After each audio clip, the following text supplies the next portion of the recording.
Our next guest is Sylvia Mitchell. I keep on saying you're the one that Betsy wrote the song about, but I'm sorry that's my first introduction. Thanks for coming by. Thank you very much. It's nice to be here. I enjoyed your interview with Betsy very much. Did you really? Yes, I did. No, are you making that up? No, I'm not making it up. I was sitting right in there watching it. It was great. There, watching how it went. She watched me, Sylvia watched me screw up about 18 times before we got the right take. No way. They do everything here in one take. Oh, that's true. I forgot. And that's one thing that you have to do and get paid for it. You have to do everything in one take. That's right. Hopefully. You're working for the Cincinnati Symphony, and you have to do everything in one take. Well, after a couple of rehearsals, yep, you have to do everything in one take. How do you like that guy? Is it Jesus Lopez Cobos? Yes. Our new conductor. He's a very good conductor and a real good influence on the orchestra at this point in time, and also a good public figure. Oh, he's doing really good public stuff, I think. Yeah, people feel real good about him. They feel comfortable with him, and he's real open with neat. Speaking with people. Yeah. Right now I'm also on the negotiating committee for the new contract for the musicians for the symphony, which gives me a whole new perspective on what being a symphony musician is all about. It's quite a wrangle, back and forth, very corporate end of the business. But I try to play music and enjoy it anyway. Do you? Yes. Do you enjoy rehearsals? I really liked rehearsals. That was my favorite time, instead of having to go and perform and be on and crank it up and kick it out. I really like the discovery and the I understand that. Do you? Yeah, I can understand what you're saying. It depends on the music. If it's music I'm real familiar with, it's fun to just go out and perform it. Yeah. If it's music that's new and different, I enjoy that analysis of rehearsals. Just like you're talking about. So that stuff you just played, it's a synthesizer that you made up and put together? Right. It's synthesizer on a sequencer, and then I overdubbed just a little bit of acoustic piano. And I'm just playing along with the cassette tape because it was a little difficult to bring all the synthesizers down to the studio setting. But it's everything that you heard is me playing. It's just not all at the same time. I think it's called playing with yourself. Oh no.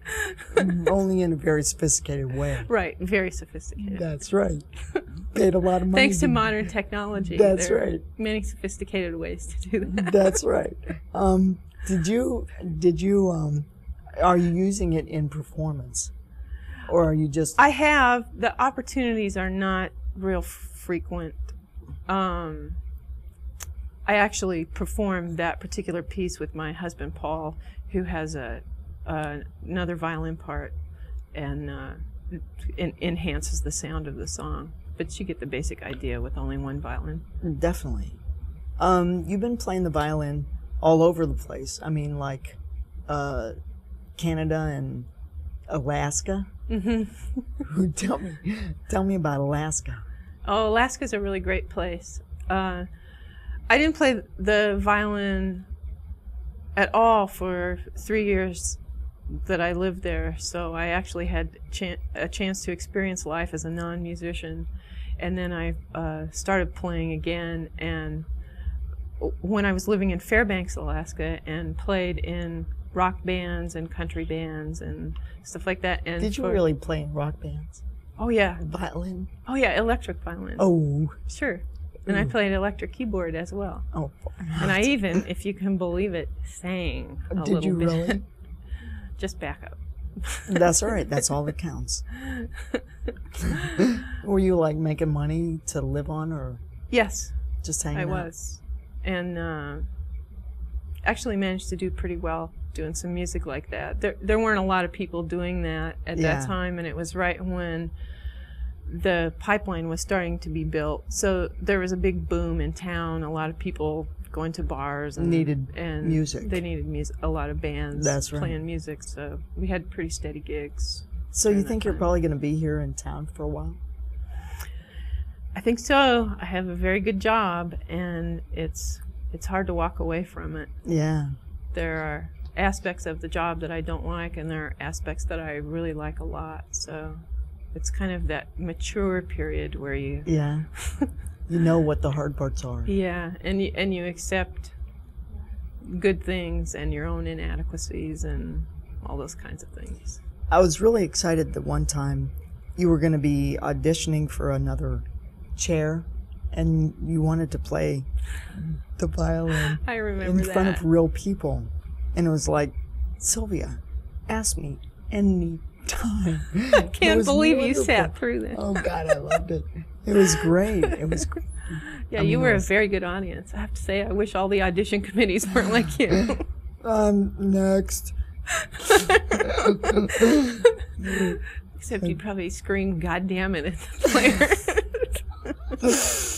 No, I would be real polite. I would be very official. Official. Polite. Yeah. We're going to hear another piece that you didn't write. You're just going to play somebody else's. Right. I'm going to play Round Midnight by Thelonious Monk. A song that you know from having heard Alive do it. Oh, good. I'm sure. Which is a little strange to play on solo violin, but I'm going to give it a whirl. Why not? I love this song. That's neat. Thank you so much for being here. Sure. Thank you very much for letting me come here. I wanted you to be here. Oh, good. That's even better. I like it when people do things really well. We'll be back. Where's my camera? We'll be back. Here's some music from Sylvia Mitchell.